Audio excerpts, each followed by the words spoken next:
Whenever you're ready.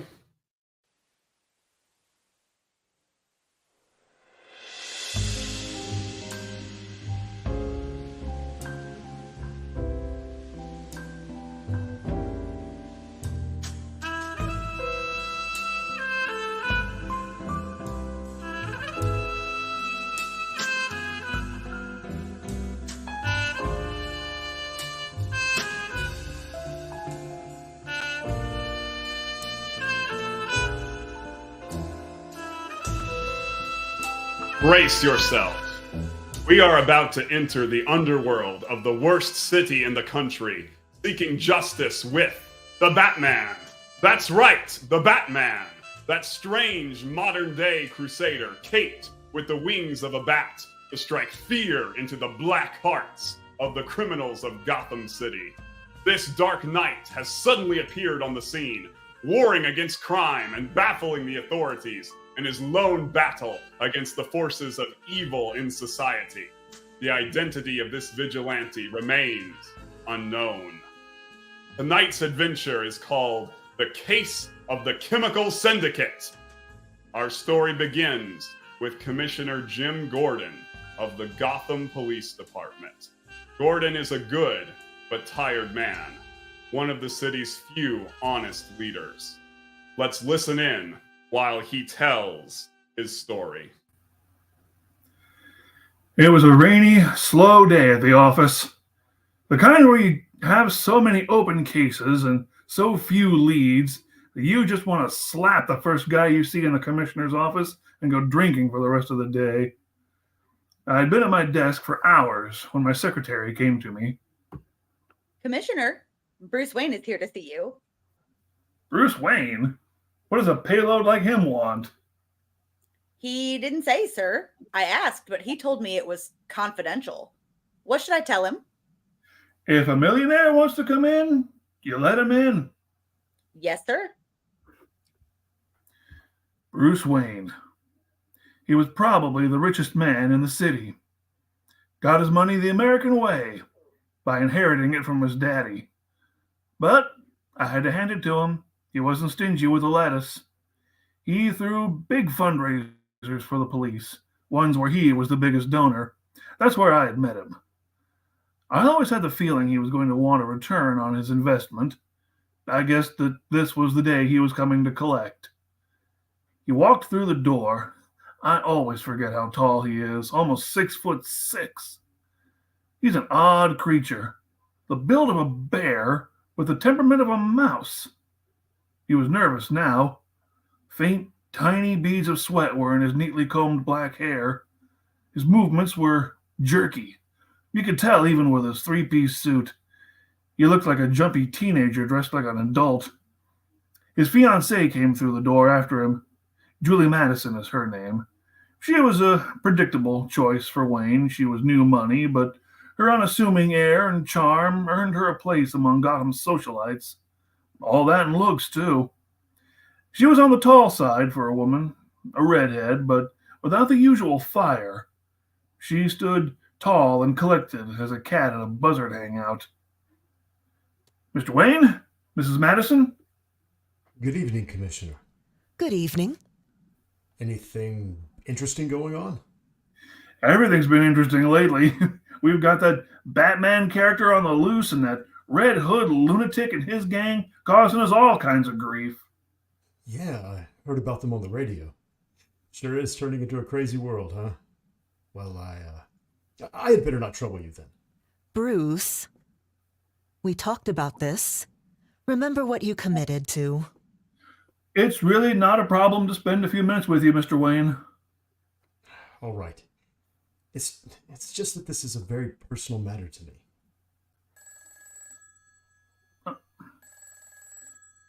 My apologies. This is Gordon. We need you down here with the Lambert Estate stat, Commish. We got ourselves a homicide. You mean George Lambert, the Chemical King? That's right, sir. Body has a knife wound in the back, and his daughter's fingerprints are all over the shank we found beside him. I'll be right there, Larry. What is it, Commissioner? Sadly, Mr. Wayne has just lost a golf partner. There's one less millionaire in Gotham. How horrible. We'll have to rain check this matter for now. I understand, Commissioner. We'll talk some other time. I made a hasty goodbye to them and sped off to the crime scene. It was a typical affair, my boys swarming like bees over the body of George Lambert, formerly the single greatest chemical tycoon in Gotham. He'd been stabbed in the back and was lying beside the safe. It was empty as a honeypot now. I examined it for a moment. Whoever broke this piggy bank knew right where to swing the hammer. This was a professional job. Not just some lummox trying to fleece a house. Officer Lance, do we have any ideas what was in the safe? No, but we do have Little Miss in the next room. Good. I'm finished here. I want to talk to her. We made our way into the sitting room. Young Miss Lambert was sitting in a chair with all the composure of a bear-spooked moose. She jumped to her feet when she saw me like the chair was electric. I decided to poke the moose and see how she'd react. Hello, Miss Lambert. They say you killed your father. What? I didn't do it. Commissioner, believe me, I didn't do it. Calm down, kid. Tell me what did happen. Well, sir, tonight I came home early, and as I was passing through the study, I heard a groan. I rushed in, and there was my father lying on the floor with a knife in him. I pulled the knife out of my father's body and turned him toward me just in time to hear him say, Contract! Contract! and then he died. That's how I got my fingerprints on the knife. That's the honest truth, Commissioner. Did your father have any enemies or business partners? Well, no enemies for sure. But he did have 3 partners in his business: Ace Chemicals, Steve Crane, Paul Rogers, and Adam Stryker. Commish, there's a man named Stephen Crane on the line who wanted to talk to the stiff. I told him Lambert got waxed and the guy got real jumpy. He wants to talk to you. This is Jim Gordon. George told me yesterday that he received an anonymous threat on his life. Today, I received the same threat. That's why I called, and I'm afraid I'll be next. What should I do? Just wait. Don't let anybody in. We're on our way. The officer and I rushed to the car and headed for Crane. As we drove, I saw the sun sinking down below the horizon like a witness skipping town. It looked like it was going to be another long night. And this is what we do. We do this every day. On Christmas Day, I was getting emails from hospitals. On Christmas Day, I was responding. Sickness doesn't take a break. We are there for the hospitals. We are there for the kids. We will do whatever we can do. And as I look and talk to you, and I talk to all the people who are watching this, be a part of this. However you want to be a part of this, be a part of it. If you can send us $5, send us $5. Send us 5 comic books, a Funko Pop, a toy, a children's book, send it to us. However you want to make a difference, make a difference, because we're all in this together. And here's the cool news. Nobody knows who I am, and here's why. When we give these materials to the hospitals give it to the kids and the parents. Comic book for kids and my name never shows up. When this stuff goes to the military, when my comic shop send the pallets, my name is never there. And that's great. That's all right. Because it's not, as I said, about us. It's not about promoting who we are. It's about all of us together in the industry making a difference for so many. And that's what we're about, Kelly, and that's what we do every single day of the year. Now, back to our program. We now turn to a very different man, an underworld thug named Donnie, with an incredible tale to tell. Well, I was playing lookout on the roof of Old Man Crane's place. I wasn't too jazzed about it. I was with the Red Hood gang back then, and the boss was kind of upset with me about a couple of things I had did. Well, you see, doing this whacking job, I always thought you were supposed to send a message to the guy before you whacked him. You know, make him all jumpy and stuff. So, into line to the first two guys we were supposed to knock off. Boss found out about it, and he called me out in front of all the guys. I hadn't been with the gang that long, and it still always kind of freaked me out how no one knew who the boss really was, or even saw his face. He always dressed real snappy, wore a tux, in fact. But he also had this cape that he wore, and the domed red helmet. It was totally blank, and you couldn't see nothing. No face at all. That was kind of intimidating, you know? Well, like I was saying, the boss was a little bit ticked off at me. Donnie. Am I to understand that you sent warning messages to Lambert and Crane which alerted them to our dubious intentions? Well, yeah, boss. I always thought that's how we always do it. At least, that's how they do it in the movies. Donnie, I am beginning to get the impression that you are an imbecile. Well, thanks, boss. Don't thank me, you idiot! Just get one thing through your stupid head. Never, and I mean never, under any circumstances will you ever do something without first consulting me. If you ever violate this rule, I'll mount your idiotic hide over my mantelpiece. Understood? Yes, Mr. Red Hood, sir. Good. But now, thanks to you, Gordon and his croonies will probably be on our tails as soon as we make a move. That means you and Sid need to get to Crane as soon as possible. No, don't worry, boss. I'll take care of him. Oh, no. No. At the moment, I don't trust you to make me a sandwich. You've nearly blown this whole operation before it even starts. I'm definitely not going to put its success into your bubbling little fingers. Sid will do the job. You're on lookout duty until further notice. Given your track record, giving heads-ups notices seems to be your forte. Surely you can't blow that job. But, boss... Shut up, Donnie! You're on thin ice as it is. Don't press your... And that's how I ended up on the roof while Sid got all the action. I waited for what felt like hours for Sid to climb up from the window. Finally did. Did you get the paper? Yeah, we're gonna earn our money tonight. Woo, woo, woo, woo. Sid pulled out the paper to show me. It was some kind of contract or something. I was trying to figure out what it said when, all of a sudden, this huge shadow fell over us. I looked up, and there he was, the Batman freak we had all been hearing about. It looked like he had these two big black wings folded around him, covering most of his body. His face was all black with these white eyes that shone in the dark and didn't have no pupils. And two big, pointy ears came up the sides of his head. If he'd smiled, I just know I would have seen fangs. He looked like some kind of monster right out of the pulps. Good evening, gentlemen.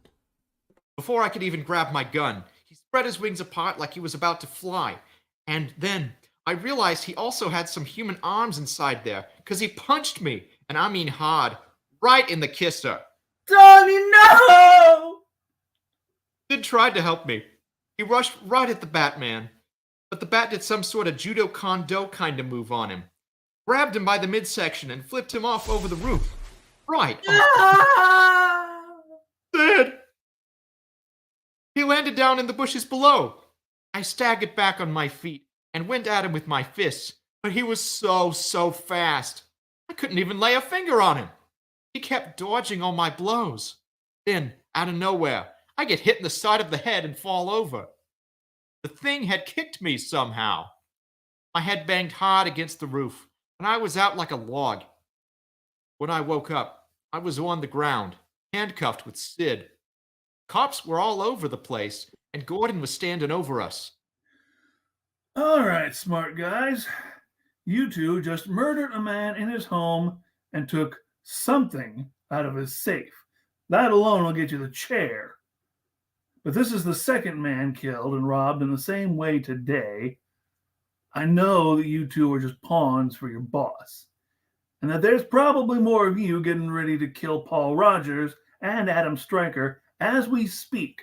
So, here's the deal.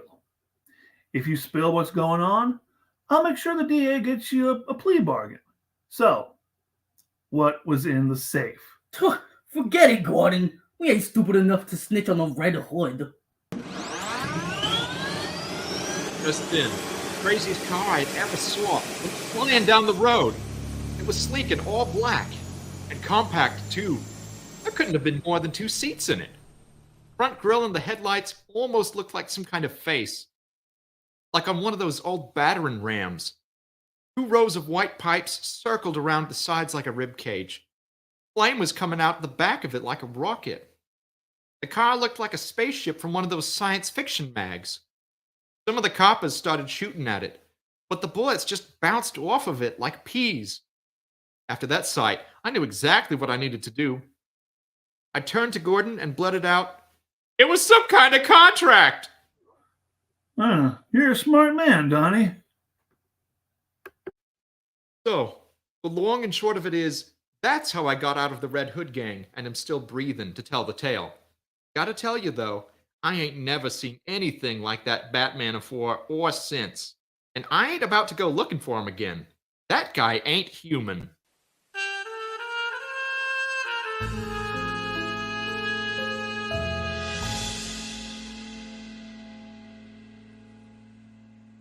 And now, we go to our third witness, Paul Rogers. Rogers is a middle-aged man, the third of 4 partners in the Ace Chemical Company. A self-made man, he's not about to wait around for the killers to find him at home. The police had called and told me about what had happened to Lambert and Crane. They said that they were on their way to my home. But I wasn't about to sit around and wait for them like Crane did. I took off at once for the plant.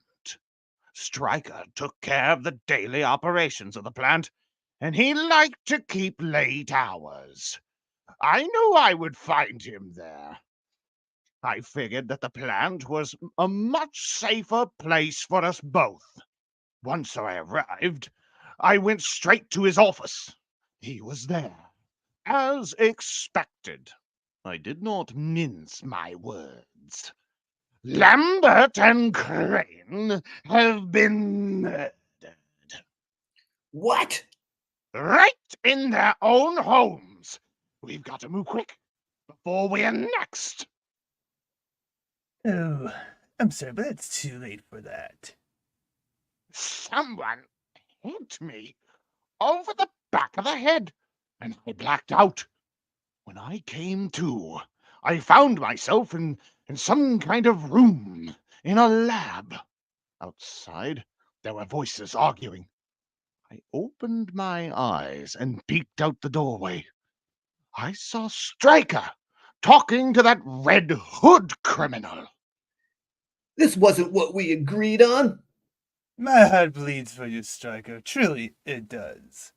But I've updated the terms. The rations are... Gosh, you got me so worked up. The ratios are going to be reversed. You get a fourth, and I get the rest. Look here, I hired you. You get what I say you get. Yes, well, this gun in my hand says that you'll take what I give you and be glad about it, Stryker. You see, I had my eyes on this plant long before you contacted me. You boys have been cooking up some interesting stuff out here, and I've got some plans for my own. Why, Rogers is awake. Stryker! What is going on here? None of your concern. Stryker pulled a lever, and the door to the room started to close. That's when I realized it. I was in a gas chamber. They were gonna kill me. Oh, I thought I was a goner for sure. But right before the door snapped close, some dark person ran into the room. In the light, I realized it was the Batman. It turns out that his wings were part of a huge black cape that he wore. Underneath it, he had a gray outfit with some kind of utility belt around his waist. There was a bat symbol on his chest, and he wore these purple gloves. He had a mask on that covered everything but his mouth and chin. He was one of the strangest men I had ever seen. He immediately pulled a cloth from his belt and tied up the nozzle on the ceiling that the gas came out of. I said to him, "That will buy us a few minutes, but we still will die in here." Is there any way out, besides the door? No. This was built to test the effects of different pesticides on plants. No one was ever supposed to be inside. He went back to the door and looked it over for a second. Then he pulled some kind of black knife from his belt and started hacking at the middle window. He was barely making any cracks. He realized this after a bit, and he tried a new tactic, ramming the door with his shoulder. He went once, twice, 3 times. Then he fell down. He managed to make an indentation in the door, but not knock it down. The Batman was winded, and he gasped at his shoulder in pain. All the same, he picked himself up again and again, scrutinizing the door. It was then that I realized he wasn't like the other one from Metropolisis. He was struggling. He was in pain. He was really human. The Batman looked up at the pipe again. I could see that he was formulating a new plan. He reached up and grabbed the pipe with his both his hands. Pulling himself off the ground, he swung himself at the door, hitting it with his feet and the full force of his body. The door burst open. We both ran out of the chamber. Once in the lab, I saw Stryker and the Red Hood fighting each other. The criminal shot his gun. Stryker fell and did not rise. The Red Hood turned towards us, fired some shots at random, and ran off to the stairs that led up to the catwalks that connected to the top of the huge chemical vats. The Batman avoided all the shots and ran after him. One of the bullets grazed my shoulder, so I stayed down. The Red Hood reached the top of the stairs and ran out onto the catwalk just seconds before the Batman. But it was enough time for the criminal to prepare himself. The Red Hood was already facing the Batman when he made it up the stairs, and he opened fire on him. The Batman avoided most of the shots, but one grazed him in his right leg. He shuffled just a little, but kept going. One of the other shots hit one of the control boxes that was hanging nearby. It started sparking and sizzling. I realized this was the first time, and maybe the only time, these two had faced each other. Both of the city's famous costume characters were battling it out. The Red Hood kept his gun pointed at the Batman, who was slowly moving towards him. You know, I was kind of hoping that I'd run into you someday. You're the only other interesting one in this boring burg. You've managed to avoid arrest for months, and your crimes always go like clockwork. I'm glad to see someone noticed. I mean, seriously, I Whatever. wasn't trying to, make it mysterious. But every criminal slips up eventually. Tonight was your night. Just then, the police burst into the plant. Got him, PD! Nobody move! Get on the ground, we're cops! Get your hands up! Watch that fire from the catwalk! Out of your hand! They backed the Red Hood's gang members into this production area and were obviously starting to wear them down.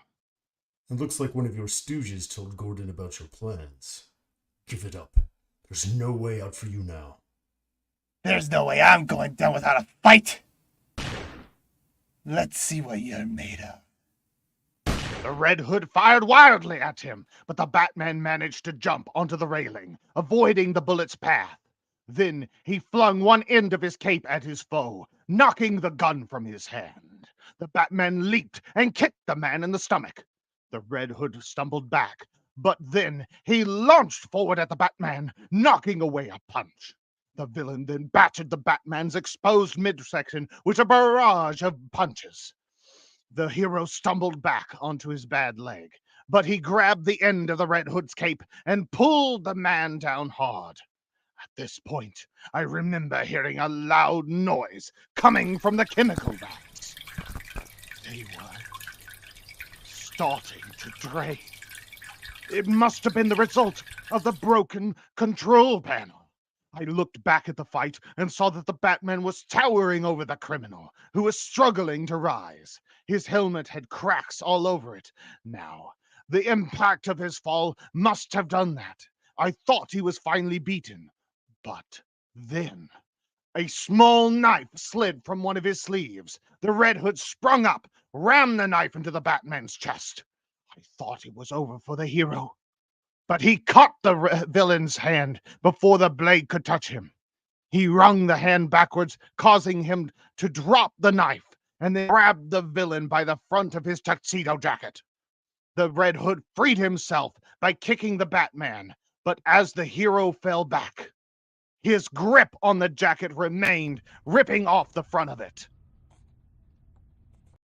The ripped fabric remained in the Batman's hand, along with some documents that the Red Hood kept in his jacket. The Batman got back up to his full height. The villain backed away towards the railing that overlooked the chemical vats. You're done. I don't know about that. I always have an ace in the hole.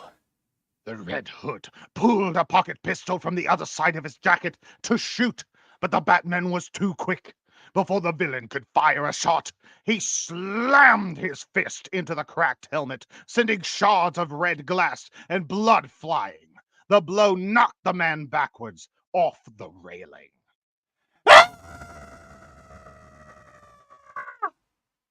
He fell into the chemical swirling in the vat below.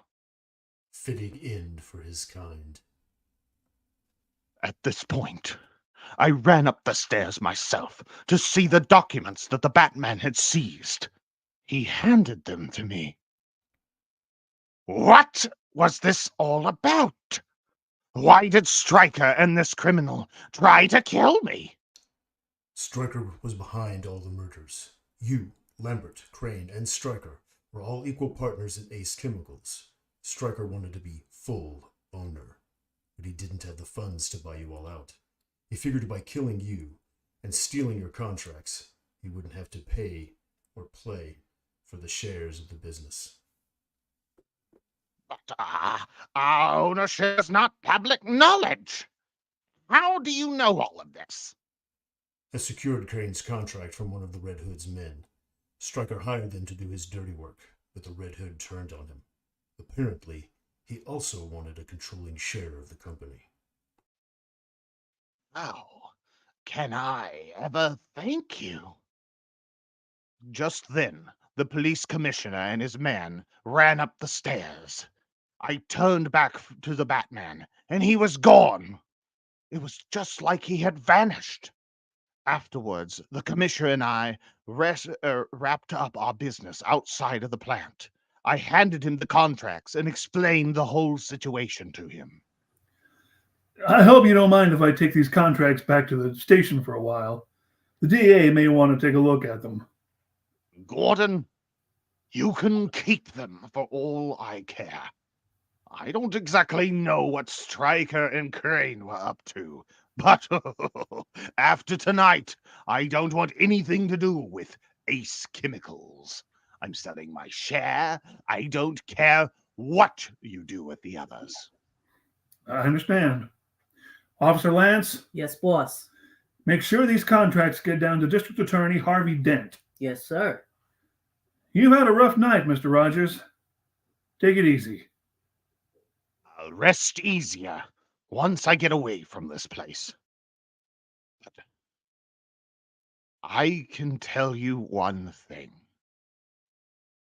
If it wasn't for the Batman, I would be one of the victims.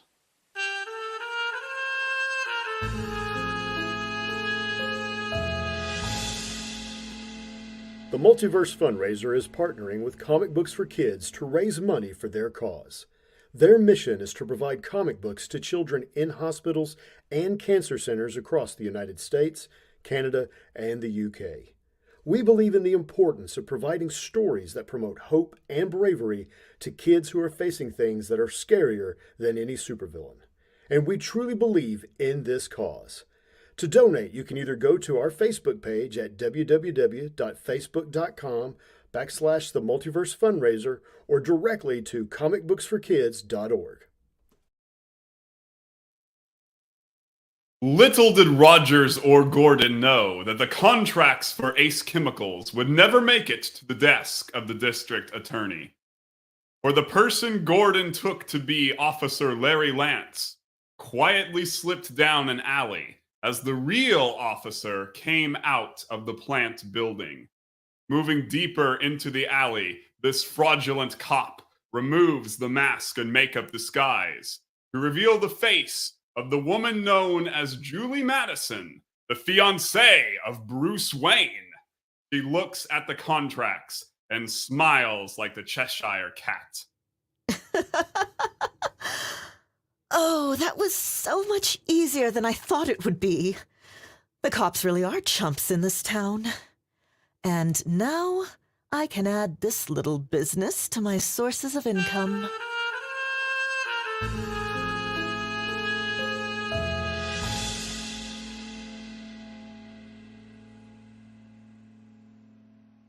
Now, we turn to our final witness of the night, Alfred Pennyworth. Mr. Pennyworth is the aged butler of the Wayne family. I was waiting up late that evening, like I am now long accustomed. The linens needed folding, so I was busying myself with that task and listening to the radio in the parlor. I had started daydreaming, remembering, really, all the tragedy that had taken place in Wayne Manor. So many things that could have gone differently. So many things I could have done better. Suddenly, I heard the door behind me open. I turned around. There, coming into the room, was the Batman. Really must stop trying to startle me. Sorry, Alfred. Old habits die hard. He sat down on one of the chairs. You look injured. Just some flesh wounds. He pulled off his mask, revealing the weary face of Bruce Wayne. Well, if we don't want you bleeding on the furniture, I'll go fetch the first aid kit. Again. We saved a man's life tonight, Alfred. It was well worth it.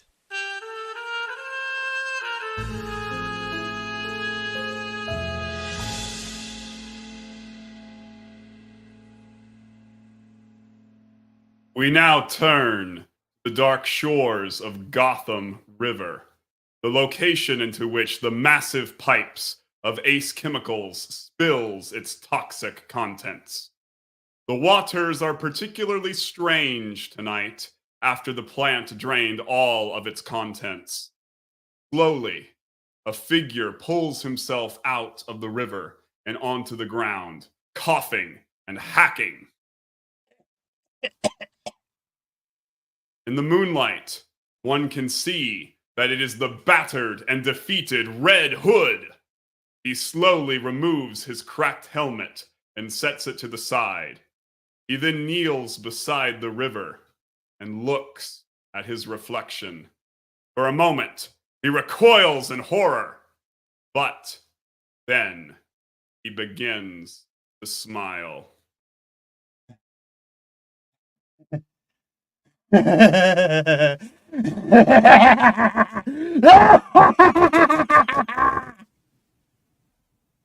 We now come to the last scene of our drama, which is also the place where it began, the office of Commissioner Gordon. Days have passed since we were here last, and the commissioner is having his delayed meeting with Bruce Wayne and Julie Madison. I'm sorry for the delay, Mr. Wayne, but I'm glad that you could still make it. It's no problem at all, Commissioner. Thanks for seeing me. No problem. Now, what can I do for you? You can do this, Bruce. It's been long enough.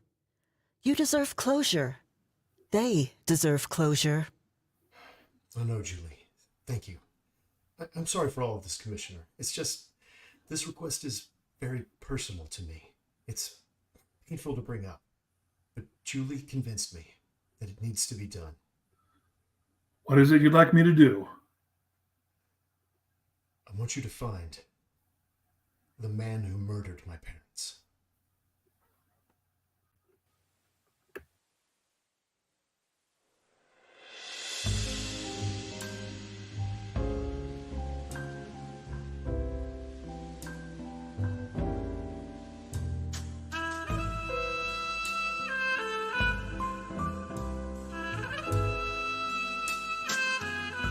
This program has been brought to you by the Multiverse Fundraiser.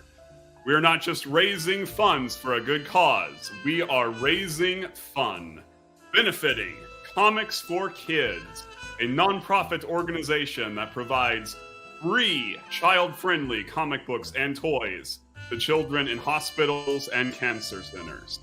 You have been listening to the voice talents of Crayley Vaness, James Rickett, Ed Seam, Ash Dwern, L.W. Salis, Dustin Tayo, Caleb Dan Gammons, Brandon Lowe, David Zwern, and Chris Jowls. You have been enjoying theme music composed by Chance Moore and art by Michelle McLean.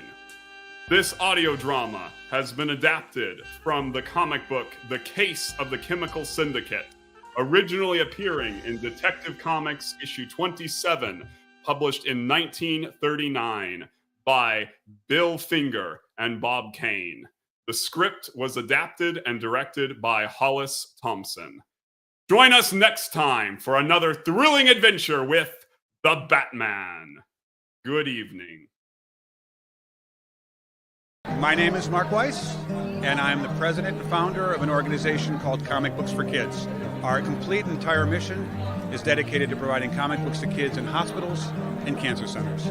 I've been passionate about comic books literally my entire life. I love the industry, I love the mythology of the characters, but I've always also wanted to give back. And it occurred to me that perhaps something could be done that would allow us to create an organization that allowed us to provide comic books to the kids in hospitals and cancer centers. And I asked them, I said, if we were to provide comic books to you, would you like them? Every hospital I called had the same story. Please do this for our kids. My goal at the time, a year ago, was to deliver 1,000 comics in a calendar year. By the way, I had no inventory. To 20 hospitals, which, by the way, I hadn't contacted, and bring on 2 publishers. That was my 2017 goal.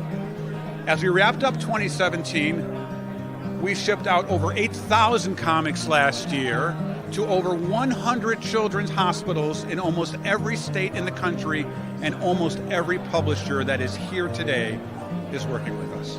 Our community tab on our website shows stories from nurses, from children, from mothers of students, patients, children who have had their lives touched by the simple, small act of kindness of just giving them a comic book. The stories are incredible. You can't make this up. And if anyone had ever told me that we would be influencing people's lives by just these small acts of kindness, I don't think I would have ever recognized the impact. I feel very humbled and very flattered that we've been able to touch so many people's and children's lives. And I never thought the responsiveness would be what we are seeing. It's about letting kids be kids again. And it's about bringing comic books back to the kids.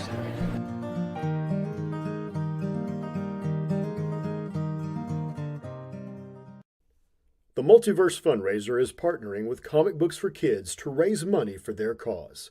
Their mission is to provide comic books to children in hospitals and cancer centers across the United States, Canada, and the UK. We believe in the importance of providing stories that promote hope and bravery to kids who are facing things that are scarier than any supervillain. And we truly believe in this cause. To donate, you can either go to our Facebook page at www.facebook.com/The Multiverse Fundraiser or directly to comicbooksforkids.org. I didn't think of how to end this, so I don't know. You guys want to just talk for a little bit? We are a tiny bit ahead of schedule. That voice you just heard was the unsung hero from this audio drama. That was Willow. She ran our special effects and sound effects and did a bunch of behind the scenes stuff for this production. Willow, I am so sorry. I didn't credit you. I am a jerk. No, that is okay. That is okay. I credited literally everybody else except you. I am so sorry. That is just fine. Oh, shame, good sir. Oh, shame. All right, so we're still on the air for just a couple of more minutes before we have a great Jeff Johnson Q&A coming up right after this. So if you're in the playlist on YouTube, make sure you click to that. Or if you're watching this on Facebook, just refresh the page and wait for the next video to post. I want to say thank you to everybody who's donated so far. We're over 50% of the way to our goal of $1,500 by the end of the year. And if you want to know how Comic Books for Kids operates or anything else about them, throughout this weekend, Mark Weiss, who is like the guy of Comic Books for Kids, has popped in and out of several panels. And also we had an entire Q&A with him Friday night. Go ahead and tune into those, even if just for a few minutes. Some of them get a little emotional, right, Willow? Yeah, I've been crying since yesterday. Yeah, so I really want to say thank you to this whole cast. I want to say thank you to everybody who tuned in. This was one of our most listened to segments yet of the weekend from the initial data. I mean, sometimes the live counts aren't always correct, but Hollis, you put together a great production, and voice actors, you all did an amazing job. And I can't wait to do this again for next year or even sooner, because I think we need to have a part 2 of this. I agree, and the audience agrees too. Clyde Hall says this was a great audio drama. Bravo to everyone in the cast, and those sound effects were especially awesome, Willow. I promise you it will be even better for the next time. Yeah. Well,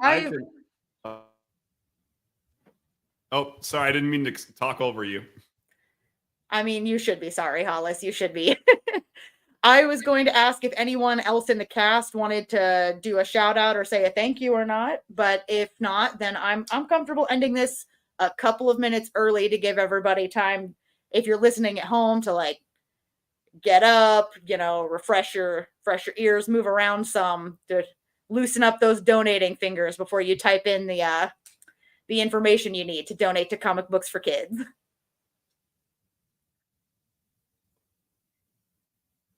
I will also say, though I can't speak for everybody here, but if some group out there like Back of the Cereal Box or any other network wanted to turn this into a reoccurring thing, I would definitely be interested in talking about that. I would be down, speaking for myself. Go ahead.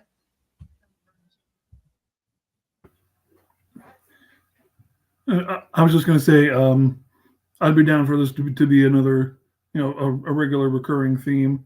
I'd also like to give a shout out to Chapelwood United Methodist Church for giving us, in Nash, Texas, for giving us rehearsal space. That is a good shout out also, Awesome. because, sometimes you need a place to go. And Yeah. And I will shout out the Texarkana Gazette for writing multiple articles and having me on their podcast to talk about this audio drama. They were really, really great to us. speaking of, we also have some great sponsors, Dragonfly Comics, Excalibur Comics, Collector's Edge, and Clobberin Comics, Vortex Comics. If you go to the Multiverse fundraiser, it's like fundraiser minus the D because we're raising fun. And scroll down to the bottom of the 2024 page. You can find information about those shops. Each one of them has done something to promote this event. Some of them are even making donations at the end of the weekend. So if you're nearby any of those shops, make sure you give them your patronage and thank them for supporting a charity event like ours. And I'm going to shout out to those in the chat right now. Clyde Hall, this was a great audio drama. Bravo to everyone in the cast. And those sound effects were especially awesome. Thank you very much, Clyde. Alto Eager says, really great production. All thanks, Jowers, for the link. Haley Patillo says, can't wait for part 2. I'm going to butcher this name. I'm so sorry. Akatsuki, Leader Dalton. I love how the voice and the overall story went. 10 out of 10. And Samantha says, great job. And I appreciate all the comments, you guys. Thank you very much. All right, cast members, this is your last chance for some unscripted dialogue. I've worked with Commissioner Gordon for 8 years, and he doesn't know my eye color. Are you serious? You handed off the contracts to some stranger? Look, it's not my fault I'm better at being you than you are. Oh, please, why are you all so serious? That may be funny if it wasn't so pathetic. You're pathetic. Ah, what the heck, I'll laugh anyway.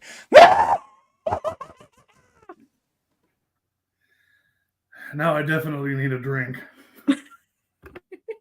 You better not be driving later. I think I'm going to move on over to Metropolisis.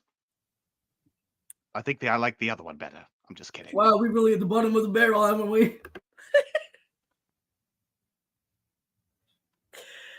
Oh, that I could not have asked for a completely better unplanned encore. You all, that was great. We have to do this again next year in some way, shape, or form.